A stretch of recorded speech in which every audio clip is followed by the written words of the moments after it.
Road ప్రమాదంలో తీవ్రంగా గాయపడ్డ డాన్స్ మాస్టర్ పండు ఆరోగ్య పరిస్థితి బాగానే ఉందని వైద్యులు తెలిపారు.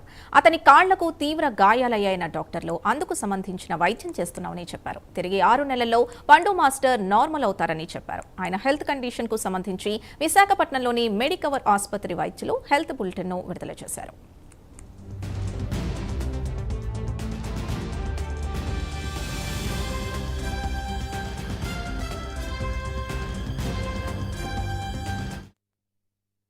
అతనికి ఎడమ తుంటి కీలు అంటే హిప్ జాయింట్ అంటాం, హిప్ జాయింట్ డిస్లొకేషన్ ఒకటి నోటీస్ చేశాము.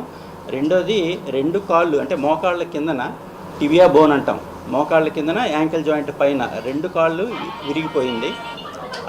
ఆ రెండింటిని మేము ఎమర్జెన్సీ రూమ్లో కొంచెం స్టెబిలైజ్ చేసి ఈరోజు ఆపరేషన్ థియేటర్ తీసుకెళ్ళి వెంటనే హిప్ జాయింట్ రెడ్యూస్ చేయడం జరిగింది. తర్వాత ఈ కాళ్ళకి ఆపరేషన్స్ ఇవాళ జరుగుతాయి, ఇంకా చెయ్యాలి అవి. అది అతని కండిషన్. అతనికి హెడ్ ఇంజరీ కూడా అయ్యింది, కానీ స్టేబుల్గానే ఉన్నారు పేషెంట్. ప్రాణాపాయ పరిస్థితులు అయితే లేరు ఈరోజు. అది అతని మెడికల్ బులెటిన్ ఇప్పటి వరకు. మళ్ళీ నార్మల్గా అతను పనులు చేసుకోగలరు. అది 6 నెలల వరకు పట్టొచ్చు.